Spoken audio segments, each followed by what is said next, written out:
बिहार में बहुत बड़ा बवाल चल रहा है।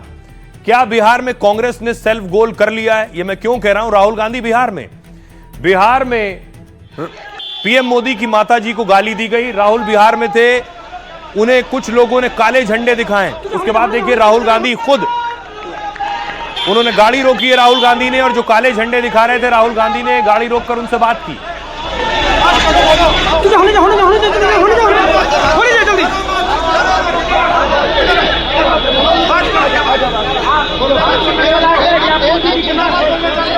राहुल गांधी ने देखिए उस लड़के को बुलाया है जो काला झंडा दिखा रहा था। राहुल उससे पूछ रहे हैं, बोलो क्या कहना चाहते हो, क्यों काले झंडे दिखा रहे हो?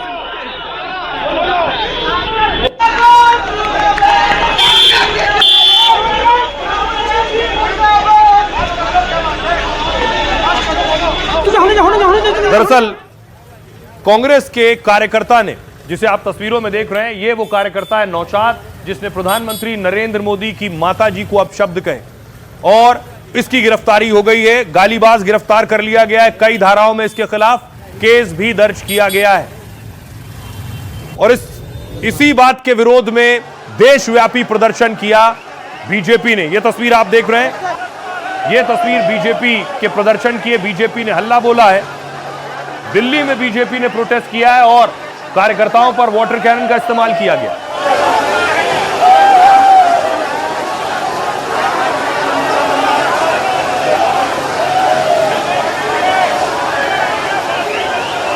तस्वीरों में अगली तस्वीर आपको दिखाऊं, लखनऊ लिए चलता हूं। उत्तर प्रदेश की राजधानी लखनऊ में भी बीजेपी की महिला कार्यकर्ताओं ने प्रदर्शन किया। बैरिकेडिंग पर चढ़ गई हैं सब, और पुलिस को रोकने में खासी मशक्कत करनी पड़ी।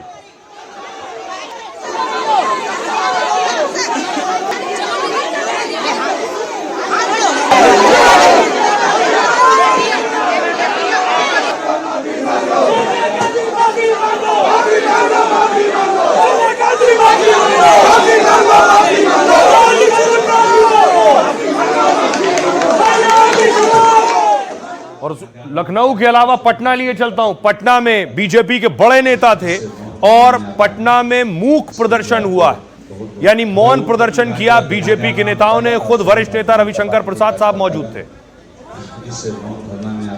तो पीएम मोदी की माताजी को गाली देना बिहार के चुनाव में सबसे बड़ा मुद्दा होने जा रहा है। 2014 में कांग्रेस के मुद्दे क्या थे? चाय वाला क्या करेगा? 2019 के चुनाव में निकल पड़े, चौकीदार चोर है। कहते थे मोदी खून की दलाली करता है।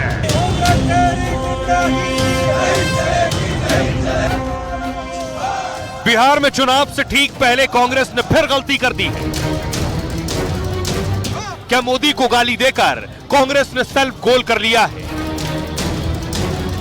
क्या बिहार में चुनाव से ठीक पहले कांग्रेस ने मोदी को मौका दे दिया है? बीजेपी ने मोदी के खिलाफ आपत्तिजनक भाषा के इस्तेमाल पर कांग्रेस पर जोरदार हमला बोला। पटना से लेकर दिल्ली वाया लखनऊ बीजेपी ने कांग्रेस के खिलाफ मोर्चा खोल दिया है। भी जो है ये कांग्रेस अब नहीं आएगी। पर गाली देने का अधिकार नहीं, मैं इसके पक्ष में नहीं हूँ। बदमाश लोग का काम है, और क्या, समय आने पर अपने आप रिजल्ट आउट होगा। और आइए अब आपको बताता हूं कि आखिर एक तरफ आप देख रहे हैं ये यात्रा निकल रही है, और दूसरी तरफ आपको बताऊं राहुल की रैली में पीएम की दिवंगत माताजी को गाली दी गई थी, और इसके बाद बीजेपी ने कांग्रेस के खिलाफ प्रदर्शन किया। साथ ही बीजेपी ने इसको लेकर राहुल से माफी की भी मांग की थी। 17 अगस्त को राहुल ने वोटर अधिकार यात्रा की शुरुआत की थी। 16 दिन में 1300 किलोमीटर की यात्रा राहुल पूरी करेंगे। कांग्रेस ने राहुल की इस यात्रा से काफी उम्मीदें लगाई थी। राहुल ने एसआईआर को लेकर एक तरह का माहौल बनाया था। राहुल बहुत कोशिश कर रहे थे कि बिहार में इस बार माहौल बना देंगे, लेकिन राहुल की यात्रा में गाली के बाद पार्टी इस वक्त टेंशन में है, क्योंकि पीएम मोदी को गाली देने के नतीजे पहले भी पार्टी देख चुकी है।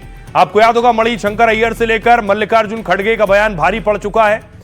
गृहमंत्री अमित शाह ने गाली के मुद्दे पर कांग्रेस और राहुल को घेरा है। मोदी को जितनी गाली दोगे कमल उतना ज्यादा खिलेगा। राहुल में थोड़ी भी शर्म है तो फिर वो माफी मांगे। योगी आदित्यनाथ ने कहा कांग्रेस के मंच से दी गई गाली बेहद निंदनीय है। ये पीएम का नहीं 140 करोड़ लोगों का अपमान है। रविशंकर प्रसाद साहब ने कहा कांग्रेस अहंकार में प्रधानमंत्री को गाली देती रहती है।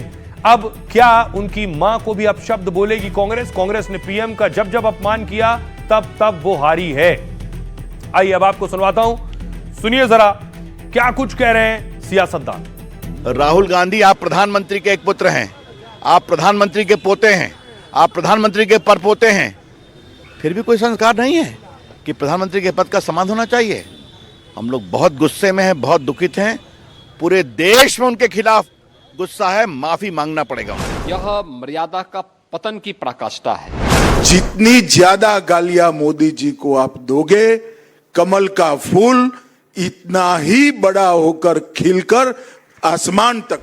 अरे वो भाजपा का नेता निकला, वो कोई दरभंगा का है, दरभंगा का जो वो निकला, उसने गाली दी। भाजपा के नेता हमारे मंच पे जब मीटिंग खत्म हो जाती है तो वहां खड़े होकर इस तरह के हम लोगों के ऊपर आरोप लगाते हैं के भाई प्रधानमंत्री पर आप कुछ भी बोलते हैं, उनकी माता ने क्या बिगाड़ा आपका? जो आज नहीं है उनको इंगित करके गाली दे रहे हैं आप, तो प्रतिक्रिया तो होगी, तो स्वाभाविक प्रतिक्रिया है। देखिए, समाजवादी पार्टी समझती कि लोकतंत्र में विचारधारा की लड़ाई होती है, मुद्दों की लड़ाई होती है, और इस तरह की भाषा का इस्तेमाल नहीं करना चाहिए किसी भी पक्ष, चाहे वो पक्ष हो या विपक्ष।